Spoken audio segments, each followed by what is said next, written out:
سريقة عن المال وانت مش واخد بالك. تخيل انك فجأة صحيت من النوم وكل الفلوس اللي في حسابك البنك اختفت. لا مرتب، لا مدخرات، ولا اي حاجة. الدنيا اسودت في وشك، صح؟ لكن ايه رأيك لو قلتلك ان ده بيحصل فعلا للناس كل يوم، مش بسبب سرقة او ازمة اقتصادية، لكن لانهم طول حياتهم كانوا بيلعبوا لعبة المال بشكل غلط، ومن غير ما يعرفوا القواعد الحقيقية اللي بتحكم اللعبة دي. والكارثة الأكبر ممكن تكون أنت كمان عايش في نفس الفخ وعمرك ما خدت بالك. النهاردة هحكي لك القصة اللي هتغير طريقتك في التعامل مع الفلوس للأبد، وبعدها هتشوف العالم بعيون تانية. في شخص اسمه كريم، شاب طموح زي أي حد فينا، شغال في وظيفة محترمة، دخله كويس، وبيصرف على نفسه وعيلته. بس كريم كان عنده مشكلة، كان دايما حاسس إن كل ما الفلوس تزيد المصاريف بتزيد أكتر. كل شهر بيقبض يفرح شوية، وبعدين يرجع يشتكي إن الفلوس بتتبخر قبل ما يقدر يحوش منها حاجة. دايما في سباق مع الزمن، ومن غير ما ياخد باله لقي نفسه في ال35 من عمره ولسه في نفس الدوامة.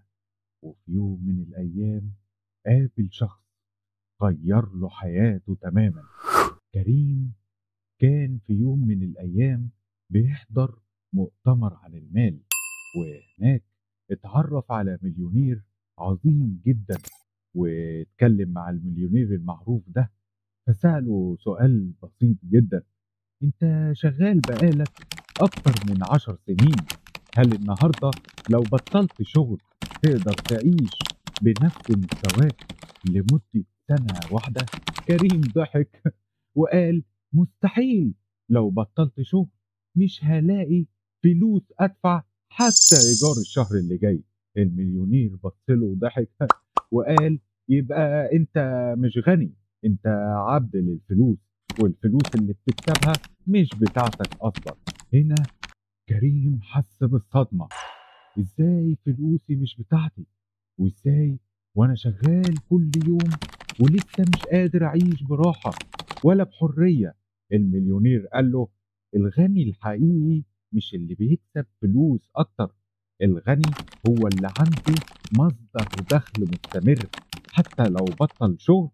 وانت كل دخلك متوقف على شغلك، يعني لو وقفت الفلوس تقف معاك، ودي اخطر حاجة ممكن تواجهها. هنا بدأ كريم يفهم إن طول عمره كان بيلعب لعبة المال بطريقة غلط. كان فاكر إن الحل إن هو يشتغل أكتر، يكسب أكتر، يصرف أكتر، لكنه كان بيجري في سباق أرنب ضد سلحفاة، ومن غير ما يلاحظ السلحفاة كسبت السباق وهو لسه بيجري. هنا كريم سأل المليونير: طب ايه الحل؟ ازاي اخرج من الفخ ده؟ المليونير قال له 3 قواعد ذهبية هتفرق في حياته وهتفرق في حياتك انت كمان.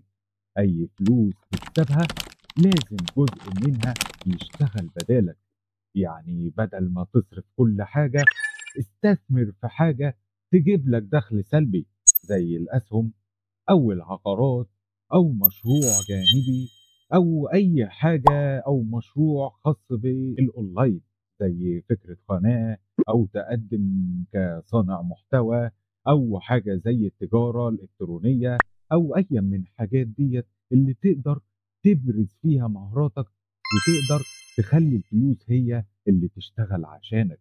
لو مصدر دخلك الوحيد هو شغلك، انت في تحدي قوي. لازم يكون عندك أكتر من مصدر دخل عشان حتى لو فقدت وظيفتك تفضل فلوسك شغالة ليك. تالت حاجة: الأثرياء مش أذكى منك، هما بس بيلعبوا اللعبة بشكل صح. كل واحد فيهم بدأ من مكان صغير، لكن الفارق إنه قرر يتعلم أسرار المال بدل ما يفضل في نفس الدورة. بعد الكلام ده كريم قرر يغير حياته، بدل ما يقرا عن أي حاجة من الحاجات اللي هي العادية بدأ يقرا عن الاستثمار، وبدل ما يشتري حاجات ملهاش لازمة أو يصرف فلوسه على حاجات لا بتنفع ولا بتضر بدأ يحوش ويستثمر. وبعد 5 سنين كان عنده 3 مصادر دخل مختلفة، وقرر يستقيل من وظيفته لأنه أخيرا فهم لعبة المال الحقيقية. لكن السؤال الأهم هنا، أنت فين من القصة دي؟ هل أنت عايش في فخ كريم مستني كل شهر تقبض وتصرف ومن غير أي خطة للمستقبل، ولا مستعد تبدأ رحلتك للثراء وتغير حياتك فعلا للأبد؟ في الحلقة الجاية هنتكلم عن أكبر 5 أكاذيب مالية الناس بتصدقها وهي السبب في فقرهم. ما تنساش بعد ما تتفرج على الفيديو تعمل لنا لايك واشتراك في القناة، وتكتب لنا في التعليقات ايه أول خطوة هتبدأ بيها بعد الفيديو.